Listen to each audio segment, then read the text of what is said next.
Di dalam itu saya sempat panas, ya. Kenapa? Kita sudah datang capek-capek jauh-jauh. Mereka modal dokumen apapun tuh nggak ada loh, sekelas UGM. Dengan alasan di sini kan mau silaturahmi.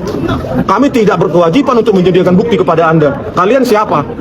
Abang sebagai alumni UGM berani membongkar kasus ijazah palsu Jokowi ini, Bang, dengan segala risikonya, Bang? Jelas lah sudah sampai sini ya kan.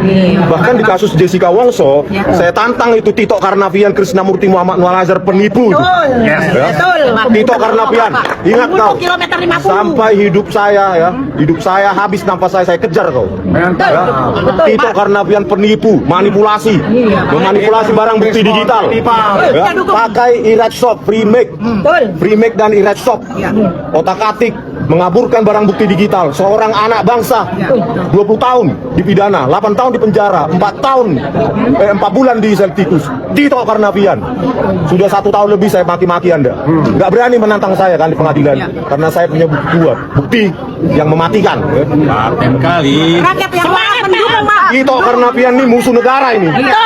Pak Prabowo, Kenapa dikasih penjelasan? kenapa dijadikan Menteri Dalam Negeri lagi itu? Iya. Pengkhianat itu, Pak. Dia memegang itu. Ya. Kalau Bapak punya waktu 5 menit, 10 menit, saya menjumpai Pak Prabowo, selesai ini barang juga, Pak. Baik kasus KM50, kasus Vina Cirebon, Jessica Wongso, kasus apa ini? Ijazah palsu. Selesai, Pak. Kasih waktu saya 5 menit. Kasih Bapak. Itu Krismon kali, Pak. Pak Prabowo nggak usah takut. Rakyat mencari kebenaran. Harus mendukung Pak Prabowo. Kita dukung. Ada salah satu video apa Jangan takut. yang menyatakan sempat ada dalam tanda kutip pengancaman ya Bang? Teror. Apa bentuk kira-kira siapa yang melakukan Bang? Ya terornya di sebuah kafe saya duduk, ya, terus hujan-hujan mobil saya dipecahkan sebelah kiri. Saya kira pertama orang iseng mau mengambil sesuatu dari mobil saya, tetapi tak lama setelah itu 1 bulan, ya, saya kira saya sudah dikuntit itu. Nongkrong lagi saya di kafe yang lain, berjejer banyak mobil, cuma mobil saya saja dipecahkan kaca kanannya 2 kaca depan, kaca sebelah pintu tengah dipecahkan, dan mobil saya disayat 2, depan belakang sebelah kanan disayat. Bagaimana ini keamanannya Pak Prabowo? Nggak ada perlindungan ya, Pak? Masa kita sebagai warga negara diancam begini, diteror? Pak Prabowo Subianto, tolonglah warga ini. Di mana Gitu loh. keadilan? Ya, di mana keadilan itu, Pak? Ini kan ijazah palsu sudah jelas. Lembar pengesahan skripsi, ya, yang di print dengan teknologi yang jauh setelah 1985.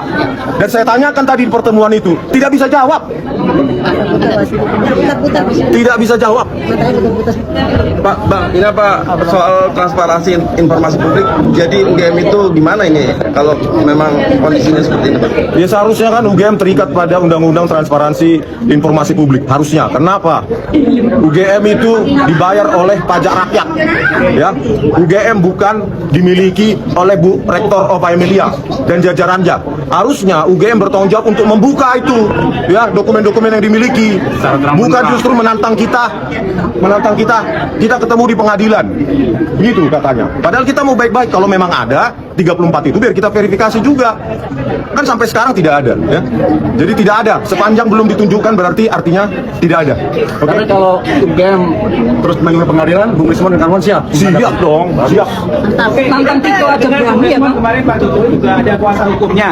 Dan beliau kemarin sempat menyampaikan akan melaporkan pihak-pihak yang mencoba mengulik soal ijazah palsu. Tanggapannya gimana Pak Rismon? Begini, saya analisa saya berdasarkan bukti yang saya pegang. Saya datang sendiri ke perpustakaan Kehutanan UGM, saya analisa fonnya, saya analisa cetakannya. Di mana saya bohongnya? Di mana saya berita bohongnya? Dia yang berita bohong mengatakan saya bohong. Justru pengacara itu yang mengatakan bohong, pencemaran nama baik gitu. Ya, oke ya.